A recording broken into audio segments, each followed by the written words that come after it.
보고 자기의 청지기에게 이르되 이 사람들을 집으로 인도해 드리고 짐승을 잡고 준비해라.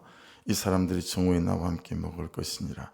그래서 내가 말씀을 읽지 않고 말씀이 나를 읽을 수 있도록 말씀 앞에 나를 한번 꺼내 본 거예요. 그랬더니 제게 이 말씀이 어떻게 또 이해되어지냐면, 기훈아 봐봐라. 요셉의 마음이 베냐민이나 형제들에 대하여 어떠한지 한번 봐보라는 거예요.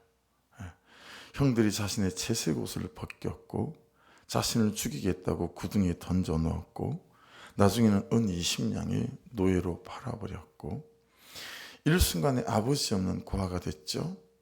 고향 없는 실향민이 됐고 이국 땅에서 노예로 11년, 감옥에서 죄수로 2년을 처절하게 살았습니다. 자, 그런데 요셉은 베냐민과 형들을 잔치할 준비를 한다.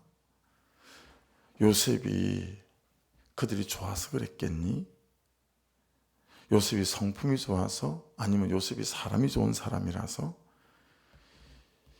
이제 성공해서 옛날의 고난이나 상처가 아무것도 아니라서 그랬을까? 오히려 손에 힘이 생기고 근력이 생겼으니 그동안 이를 갈고 살았다면 형들을 죽이기 딱 좋을 만한 때가 아니었겠냐? 근데 도대체 왜 그랬겠니?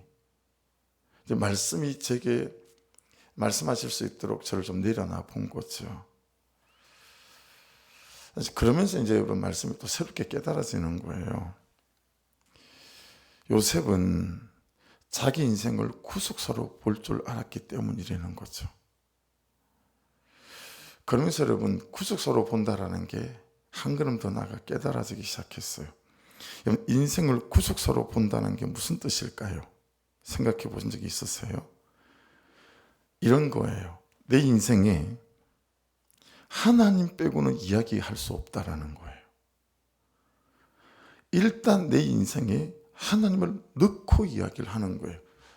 좀 말이 여러분에게 알아듣기 쉽게 말씀드리려고 이렇게 말씀을 해보는 거예요. 그래서 오늘 큐티 제목도 일단 하나님 넣고 얘기하자. 이건 큐티 제목이에요. 하나님을 넣고. 어떤 사건이 벌어지잖아요. 하나님 넣고 얘기하는 거예요. 네, 하나님을 넣고. 어떤 문제가 발생하잖아요. 하나님을 넣고 얘기하는 거죠. 한번 따라해 보십시오. 가만. 하나님 넣고 이야기하자. 굉장히 다른 일들이 생길 거예요. 여러분의 생각과 마음 안에. 잠깐. 우리 하나님 넣고 이야기해보자. 아니 이럴 수가 있어? 잠깐. 가만. 우리 하나님 넣고 이야기하자. 일단 내 인생의 내 사건 속에 하나님 넣고 이야기를 하는 거죠. 저 사람도 아닌 놈들이 나를 팔아서 내가 보디발의 집에 노예가 되었다. 이게 세상 사람들의 생각의 끝이잖아요. 여러분 우리가 일반적으로 저 남편 저거, 저 아내 저거, 저 부장 저거, 이게 일상적인 우리의 대화의 끝 아닙니까? 근데 여기에 요셉은 뭘 넣었다고요? 하나님을 넣고 이야기한 거죠. 하나님을 넣고 자기 인생을 보는 거예요. 적용해 보세요. 여러분은 지금 여러분의 상황에 하나님을 넣고 생각하십니까? 세상 사람들처럼 똑같이 생각하십니까? 아니면 나에게 벌어진 삶의 현실과 상황만 놓고 생각하는 사람인지 잘 한번 적용해 보십시오. 근데 여기에 주의할 점이 있어요. 하늘과 땅 같은 큰 차이를 만들어내는 게 발견이 됐어요. 하나님 계신 것이 조건문이 되는 사람은 이렇게 생각하고 이렇게 말합니다. 만약 정말 하나님이 계신다면 나한테 이러시면 안 되지. 아니 하나님이 계신다면 하나님이 형들이 나를 죽으라고 구덩이에 집어넣어요? 나를 노예로 팔아요? 당신 계신 거 맞아요? 이건 하나님을 집어넣되 어떻게 집어넣은 건지 아시겠죠? 조건문으로 집어넣은 거죠. 여러분 이렇게 되면 원망밖에 남는 게 없어요. 복수를 위한 칼의 노래를 부를 수밖에 없어요. 하지만 하나님이 살아계신 것이 사실이고 실제인 사람은 이렇게 생각하고 이렇게 말합니다. 하나님은 나를 아신다. 하나님은 나를 보신다.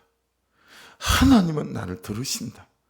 하나님은 나를 위한 계획을 갖고 계신다. 그놈들이 나를 노예로 팔았지만 하나님은 이 속에서 하나님의 일을 하실 것이다. 할렐루야. 따라해 보십시오. 하나님은 이 사건 속에서 하나님의 일을 하실 것이다. 할렐루야. 하나님 계신다면 나한테 이룰 수 있어. 완전 다른 삶의 해석이 시작될 수 있겠죠. 이게 구속사로 성경을 이해하는 겁니다. 이렇게 되면 고난 속에서 구원의 노래를 부를 수 있어요. 진짜요. 그래서 옛날에는 싶었던 일이 뭔가 계획이 또 있으신가 보다. 뭔가 또 하실 일이 있으신가 보다. 저런 인간을 만나게 하신 거 보면 할렐루야. 앞으로 그런 인간을 만나시면 딱 재수 없어. 이렇게 생각하지 마시고 또 나를 키우시려나 보다. 넓히시려나 보다. 저는 가짜는 인간을 맡기시다니. 할렐루야.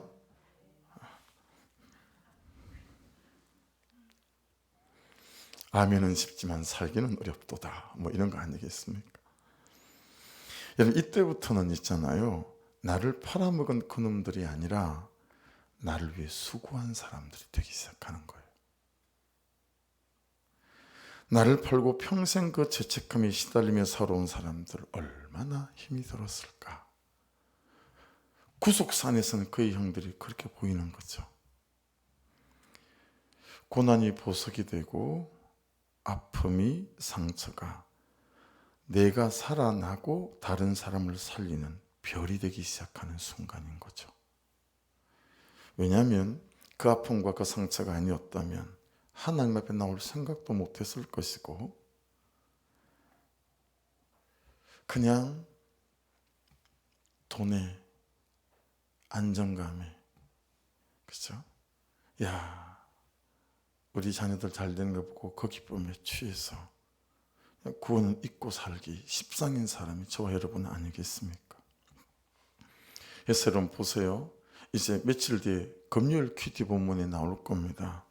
자신을 애굽의 노예로 팔리게 한 사건에 대한 요셉의 구속사적 고백입니다. 들어보십시오.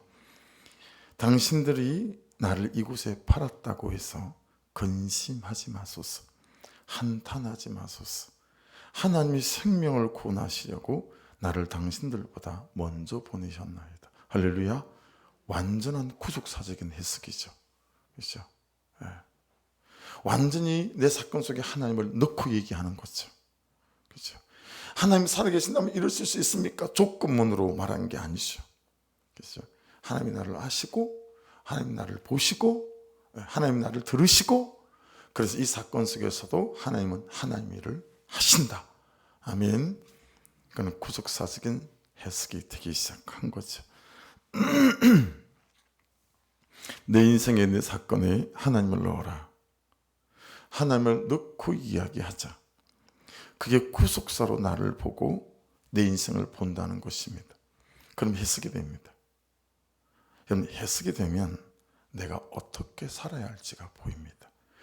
거의 이기는 싸움이 됩니다. 해석만 되면. 그러니 하나님이 믿어지는 사건은 꼭 있어야 될 사건입니다. 할렐루야. 그래야 여러분 하나님은 아십니다. 보십니다. 이게 되거든요. 이게 되거든요. 근데 하나님이 믿어지는 사건들이 언제 함께 올 때가 많습니까? 성령의 역사가 임할 때. 할렐루야. 여러분 가정 강림주일에 이 일이 꼭 일어나야 돼요. 여러분의 자녀를 꼭 데려오시고 꼭 기도하십시오. 남아있는 시간 동안 하나님 성령의 임재와 역사가 있어서 하나님이 믿어지는 사건들이 일어나게 도와주옵소서. 방언을 하는 게 중요한 게 아니고요. 예언 은사 능력을 받는 게 중요한 게 아니에요. 제일 중요한 건 우리 모두가 하나님이 믿어지는 사건이 일어나야 될 줄로 믿습니다. 그게 성령의 역사할 때 일어나는 일들이 있지요. 그렇죠? 이 하나님 믿어지는 사건이 되어져야 그리 하나님이 계신다면 이런 소리 안 하는 거거든요. 하나님이 믿어지고 하나님이 인정이 되잖아요. 그럼 내 죄가 그냥 성경을 보면 술술 보입니다. 말씀을 들어도 내 죄가 술술 들립니다. 내 죄가 보이면 못 이길 현실이 없어요. 내 인생의 역전골은요, 내 죄가 보이는 것입니다. 할렐루야. 내 죄가 보이면 그때부터 내 인생의 역전들이 일어나기 시작합니다. 예. 왜냐하면 그의 탓이 아니라 내 죄를 통해서 하나님 앞에 주님 저 여기 있어요. 저 좀 불쌍히 여겨주세요. 긍휼히 여겨주세요. 이게 되기 때문에 그렇습니다. 그때부터는 나를 팔아먹은 그 놈들이 아니라 나를 위해 수고한 그 사람들이 되어지는 것입니다. 나를 팔고 평생 그 죄책감에 시달리며 살아온 사람들 얼마나 힘이 들었을까? 이게 되어지는 거예요. 예. 여러분이 여러분의 남편과 아내와 자식과 여러분의 부모님과 그 어떤 누구들을 이렇게 생각한다고 생각해 보세요. 그가 나를 팔았는데 여러분은 그들을 위해서 잔치를 준비하는 거. 이거 완전 다른 거 아니에요? 그래서 제게 말씀이 이렇게 질문하는 거예요. 야, 요셉 봐라. 근데 너는 어떠냐? 남기현. 너는 어떠냐? 너는 어떠하냐? 그리고 제 개인적인 적용. 어제 갔더니요, 마스크 쓰고 했는데 그 짧게 설교한 건데 35분 설교밖에 더 했습니까? 밥을 푸는 집사님들이 10대 분이 계시는데 나를 모르는 분들이 없고 오신 목사님들이 나를 모르는 분이 없는 거예요. 점심시간을 밥을 제대로 못 먹었어요. 질문을 해가지고 밥을 일로 넣는지 밥 먹고 아내하고 이렇게 좀 얘기도 하고 이게 참 맛이 있거든요. 근데 30분 돼서 식탁에서 일어났어요. 후다다닥 커피 한 잔 마실 시간이 없었어요. 짜증이 살살 나는 거예요. 전화가 많이 와요. 목사님들 좀 만나자고. 목요일도 또 우리 곁에 오시는 분이 계세요. 제 옆에 오신 목사님은 뭐라고 얘기를 하시냐면 이분이 암이 걸려 계세요. 강주에서 목회하시는 강주 우리들 교회 김사무일 목사님이신데 하도 친구가 가보라 그래가지고 목사를 왔는데 뭐 세미나가 다 그렇지 뭐 그래가지고 뒤에 몸도 힘들고 앉아가지고 이렇게 있었는데 큰 망치로 뒤통수를 후려치는 그런 소리를 누가 하더라는 거예요. 그 목사님이 누군지도 모르겠고 누가 얼굴도 모르겠는데 난 사역에 진심은 있으나 영혼의 진심이 없다. 그 말을 하더라고요. 근데 제가 그 옆에 앉아 있었거든요. 이분이 나인지 모르는 거예요. 그러니까 강사하시는 장로님이 아시니까 저를 그 옆에 앉아 있잖아요. 그러니까 에? 진짜예요? 그래가지고 그분이 이제 저를 붙들고 앉은 거예요. 제 적용을 하나님이 이제 말씀이 저를 읽는 거예요. 들어보세요. 근데 너는 어떠하냐? 강주 우리들 교회 김사무일 목사님, 김포 좋은 나무기 이성현 목사님, 이분은 여기서 목회하시다가 김포에서 이제 교회를 짓고 목회하는 목사님인데 주일 저녁 11시쯤 전화를 했어요. 저 막 숙제하고 있는데 저 남규 목사님, 저보다 나이도 좀 많으신 선배님이세요. 장로교 목사님이긴 하지만 내일 아침에 내가 파주로 갈 테니까 차를 타고 같이 가십시다. 거짓말했어요. 어제 같이 가줄 사람이 있는데요. 왜냐면 아침에 아들도 픽업을 해야 되고 이게 사정이 안 되잖아요. 아침에 아들 픽업해주고 내가 갖고 출발했거든요. 2시간 걸렸어요. 가는데. 주변에 한결같이 너에게 도움을 요청하는데 너는 어찌 너의 삶을 구속사로 볼 줄 모르냐? 네가 잘나서 붙였겠냐? 그냥 네가 먼저 도움받고 은혜 받은 것 좀 나누라고 섬기라는데 그게 그렇게 귀찮냐? 나도 너한테 한번 그래 볼까? 이게 말씀이 저를 읽은 거예요. 무섭잖아요. 나도 너한테 한번 그래 볼까? 제발 구속사로 삶을 읽어라. 구속사로 제발 너의 사건을 봐라. 제발 구속사로 네 주변에 있는 사람들을 좀 봐라. 이게 말씀이 저를 읽으면서 저게 하신 메시지. 나는 너 구원하고 구속하려고 십자가를 마다하지 않았는데 베드로는 갈릴리 바닷가에 한 번 찾아갔지만 나는 너를 12번도 더 찾아간 것 같지 않니? 어찌 너는 영혼 구원이라는 중요한 것은 먼저 할 줄 모르고 왜 그리 딴짓만 하고 사냐? 그러면서 구체적으로 이렇게 차승훈 위해서 하나님이니까 이름만 불렀어요. 야, 성훈이 위해서 잔치도 좀 준비하고 강훈이 위해서는 소를 좀 잡아야 될 것 같지 않냐? 그 인간은 그래야 올 것 같지 않냐? 정선이를 위해서 돼지도 한 마리 잡고 야, 좀 그래야 되지, 그래야 될 것 같지 않냐? 그러면서 마지막 적어라. 소 잡을 사람을 적고 돼지 잡을 사람을 적고 그래서 제발 영혼을 위해서 시간과 재정과 삶을 먼저 써라. 여러분 적용이에요. 소 잡을 사람을 쓰세요. 또 뭐가 잘못됐어요? 네. 또 돼지 잡을 사람을 위해서 좀 쓰시고 아시겠죠?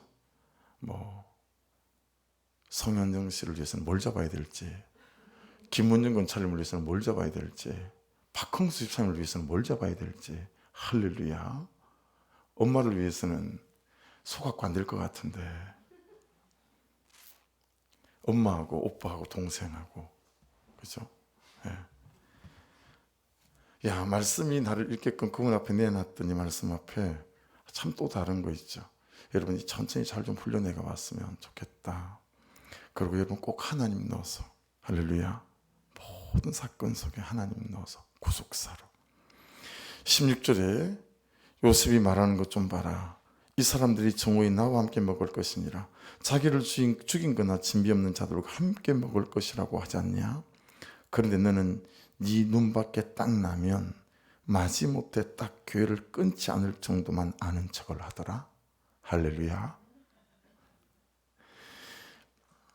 이런 너의 죄가 작지 않다. 크다. 깊다.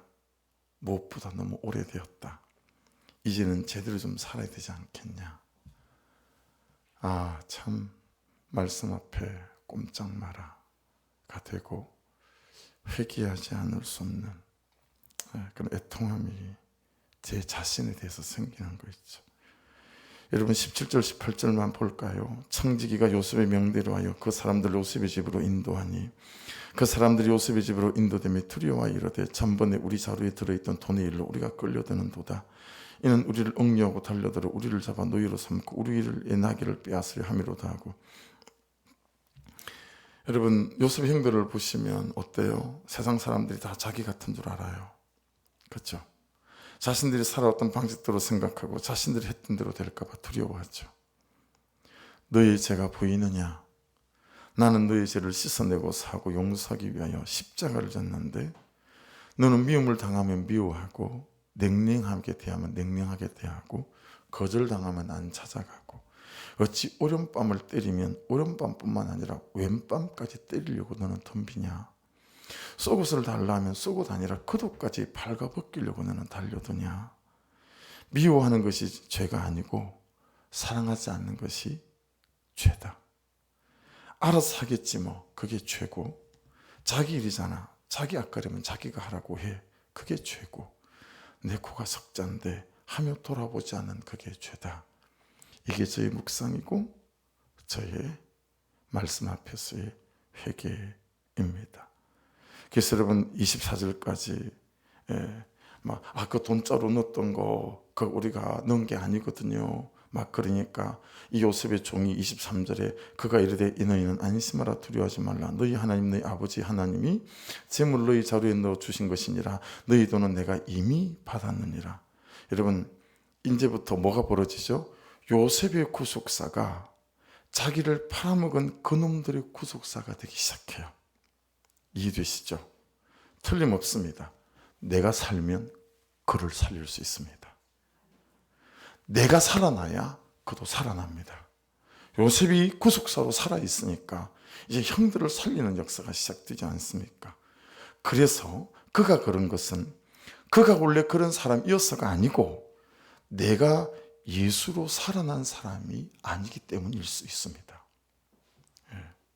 하나님이 믿어지고 말씀이 들리고 죄가 보이고 내 인생의 사건마다 하나님을 넣어서 구속사로 생각하는 사람은 반드시 살아날 줄로 믿습니다. 당신이 나 때문에 수고했어요.